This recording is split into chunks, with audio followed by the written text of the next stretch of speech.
Ayan, ito para sa mga OFW. Yung isa ay nasa Pilipinas at syempre yung isa ay OFW nasa ibang bansa. Ito yung syempre nagmamahalan kayo pero hindi mo makasama ng personal, hindi mo mayakap, hindi mo makasabay kumain, makakwentuhan, hindi mo makasama kapag ikaw ay nalulungkot ng personal. Puro phone call, video call at internet at chat. Pero dahil parehas kayong may pangarap para sa pamilya, sa mga anak, kaya ayon, ang isa ay naging OFW. Pero habang lumilipas ang panahon na kayo ay magkahiwalay, may mga bagay na maaaring hindi ninyo namamalayan, na may nagbabago na sa inyong dalawa at sa inyong relasyon. Dahil syempre pare-parehas kayong nagkakaroon ng sariling routine sa pang-araw-araw na buhay ninyo nang magkahiwalay. Welcome back sa aking channel. Ako pong muli si Lorely, ang inyong Ate Lors. Ito yung challenge ng mga physical distance, long distance relationship. Yung mga nagiging challenge ng mga OFW natin dyan. Dahil hindi lang kayo nagkakahiwalay ng lugar, magkahiwalay din kayo ng pang-araw-araw na experience ninyo. At yan ang mahalagang pag-usapan natin. Dahil ang long-distance relationship ay hindi lang basta mahal ba namin ang isa't isa? Minsan may mas malaking tanong kaysa dyan. Ito ay paano namin mapapanatili ang aming emotional connection kahit kami ay magkahiwalay. Simulan natin sa part 1. Ito ang pinakamahirap. Hindi mo nakikita ang asawa mo araw-araw. Kasi noong magkasama pa kayo, nakikita mo kapag pagod siya. Nakikita mo kapag may problema siya. Nakikita mo kapag tahimik siya, kapag malungkot siya o masaya siya. Pero sa ganitong sitwasyon, puro lang kayo phone call, video call, chat, at minsan, hindi mo na talaga alam ano ang nangyayari sa kanya. Lalong-lalo na siguro yung sobrang laki ng time difference, no? Umaga dito, gabi dun sa isa. Then maaaring sabihin kasi niya na okay lang ako. Pero hindi mo alam, nagkakaroon ka ng doubt, totoo kaya na okay siya? Totoo kaya na pagod lang siya? Totoo kaya na malungkot siya? O totoo kaya na may problema lang siya sa trabaho? May pinagdadaanan. At ganun din siya sa'yo. Yung OFW, ganun din naman ang kanyang pag-iisip doon sa kanyang iniwan na asawa o partner sa Pilipinas. Dahil parehas niyong hindi nakikita yung talagang 100% na pang-araw-araw na ginagawa ninyo. Part 2, magkaiba ang mundong ginagalawan nyo. Ito naman ang isa sa malaking psychological challenges na kinakaharap ng mag-asawa na magkahiwalay na LDR. Yung naiwan sa Pilipinas, yan yung kasama yung pamilya. May mga kapitbahay, may mga kaibigan, may regular na routine na nakafocus sa pamilya, sa mga anak. Samantalang yung OFW, nasa ibang bansa, may trabaho, may ibang kultura, may ibang mga kasama sa trabaho, may bagong environment, at minsan, walang immediate family na masasandalan. So parehas kayong merong buhay araw-araw, pero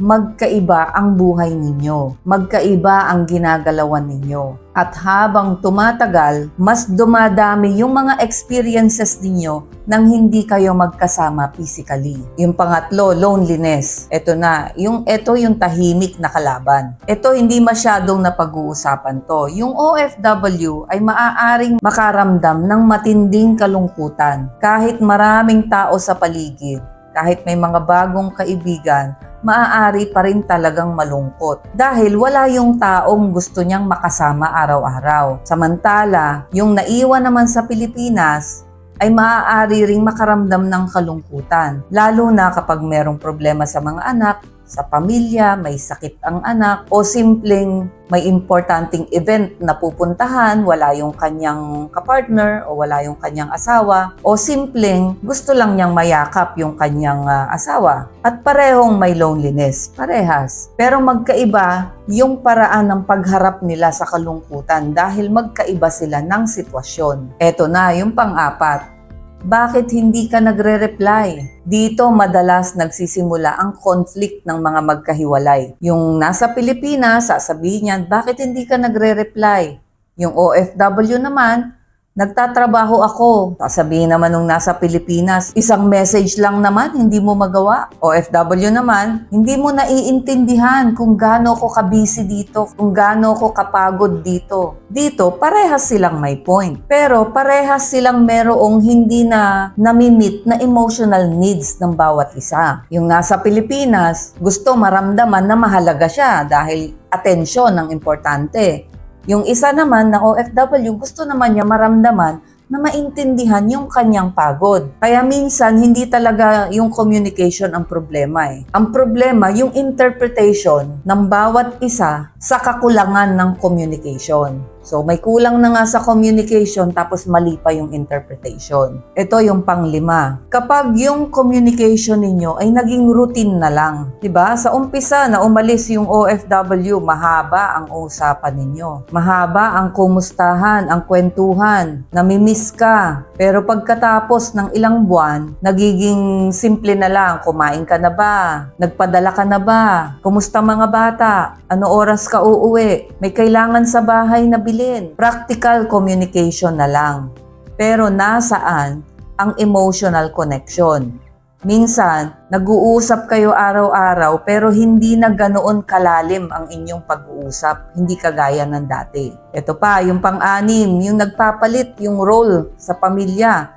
Ito kasi isa rin to sa malaking challenge. Kasi kapag wala ang isang partner, may kailangang pumalit doon sa responsibilidad ng isa. Kung may mga anak, yung naiwan sa Pilipinas, siya yung maghahawak ng lahat-lahat ng responsibilidad na dati ay pinagtutulungan nila, kagaya ng eskwelahan, mga doctor appointment, household, family concerns, emergencies, daily decisions. At habang tumatagal, nasasanay itong nasa Pilipinas na gawin lahat. Samantalang yung OFW naman, ang magiging pangunahing responsibilidad niya ay maging provider financially. At dito, maaaring magkaroon ng misunderstanding. Yung isa sa Pilipinas, sasabihin, ako gumagawa lahat. Yung isa naman na OFW, ang isasagot, ako naman ang nagtatrabaho para mabayaran lahat. So, parehong pagod, parehong may contribution. Pero magkaiba ng paraan ng contribution na iba bigla. Dahil nung magkasama, nagtutulungan. Nung magkahiwalay dyan, nagkakaroon ng pagkakaiba ng responsibilidad. Pero kung i-analyze mo, ay parehas talagang may contribution. Ito, yung pang-pito, kapag yung padala na ang naging sukatan ng pagmamahal. Minsan kasi hindi na yung padala o yung pera ang pinag-uusapan dito. Nagiging simbolo na to ng pagmamahal. Pwedeng sabihin nung OFW, nagpapadala naman ako Ano pa bang gusto mo? Pero yung nasa Pilipinas naman, hindi lang naman pera ang kailangan ko. Yan naman ang sagot. Ang kailangan ko, attention mo, oras mo, affection, emotional support. At dito, kailangan ng balance. Dahil yung financial responsibility, napakahalaga naman yan. Kaya nga kayo nag-abroad di ba? Dahil meron kayong pangangailangan. Pero hindi ito automatic nakapalit ng emotional connection. Kaya pag napabayaan yung emotional connection at puro doon na lang sa financial support, diyan magkakaroon ng malaking problema. Ito yung pangwalo, selos at syempre yung trust issue. Kapag LDR, mas mahirap makita ang buong pangyayari, ang buong picture ng pang-araw-araw na buhay ng iyong partner. Dito nagkakaroon ng mga duda, nag-iisip ka sino talaga ang kasama niya, sino talaga ang kausap niya, kung nagsasabi ba siya talaga ng totoo. Hindi mo alam anong nangyayari eksakto sa kanya araw-araw. At minsan, dahil sa mga ganyang imagination, overthinking, dito napapasok yung mga paninita ng isang partner o minsan dalawa kayo. Sinong kasama mo? Bakit hindi mo sinabi? Online ka naman, bakit hindi mo ako nire-replyan? Bakit may nag-comment sa picture mo? Bakit may nag-heart sa post mo? Hindi lahat ng pagseselos ay ibig sabihin kaagad ay merong cheating. Minsan ang selos ay nanggagaling dun sa ating takot, yung ating fear of losing the relationship, of losing that someone. Siyempre, natatakot ka Kaya dyan pumapasok ang selos. Kaya kapag hindi na pag-usapan yan ng maayos, yung takot na yan ay mauuwi yan sa suspicion. Puro hinala. At dahil puro hinala na, puro suspetsya na, dyan na magsisimula, magkakaroon ng control. Magiging controlling ka na.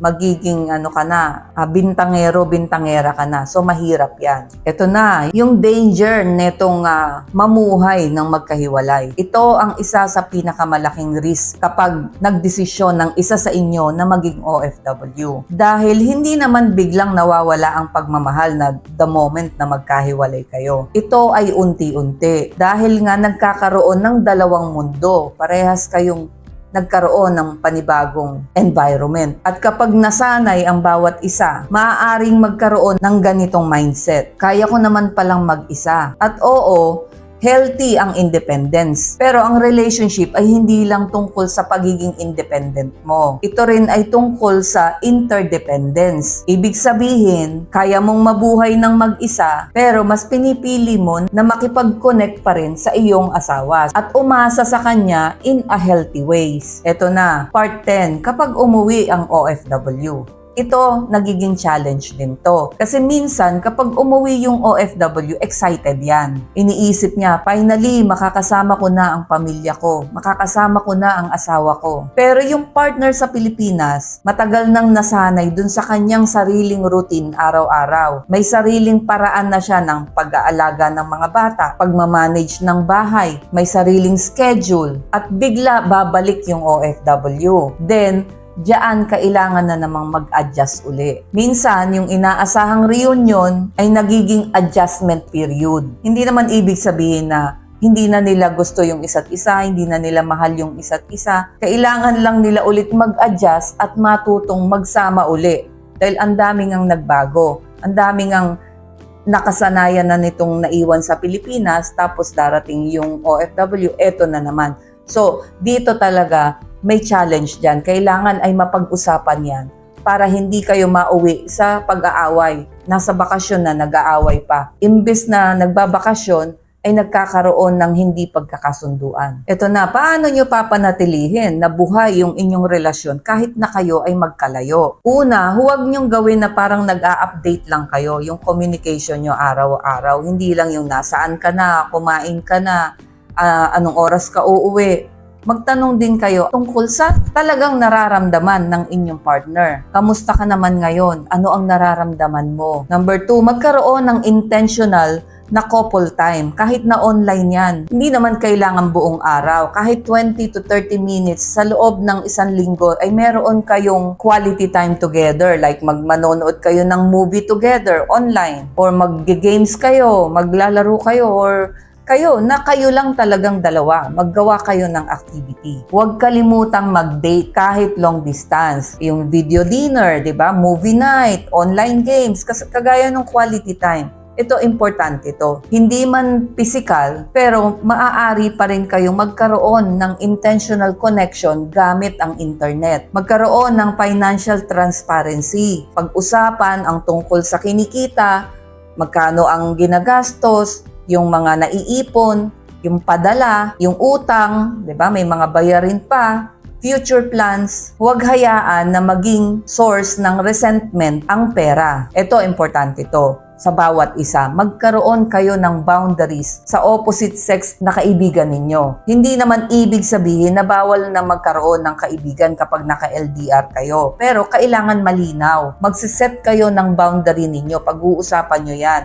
Ano ang respectful, ano ang inappropriate, ano ang maaaring makasakit sa partner, dahil ang tiwala ay hindi lang sinasabi, ang tiwala ay pinoprotektahan. So kung kayong dalawa ay magsiset kayo ng rules na ito ang boundary natin pagka magkahiwalay tayo, ganito, hindi ka pwedeng lumabas na kasama mo ay opposite sex na kayo lang dalawa, na walang ibang kasama. Kayo mag-set kayo, kilala nyo ang isa't isa, kung alam nyo kung ano ang makakasakit sa damdamin ng partner ninyo, then iyon ang ilagay nyo dun sa inyong rules, dun sa inyong boundary. Magkaroon kayo ng malinaw na future plan. Ito, napakahalaga nito. Hindi pwedeng nag-OFW ka, nag-abroad ka, tapos ang plano mo, tingnan na lang natin kung anong mangyayari. Dapat meron kayong pinag-usapan bago ka maging OFW or habang OFW ka. Meron kayong future plan, meron kayong target goal hanggang kailan ka magiging OFW, di ba?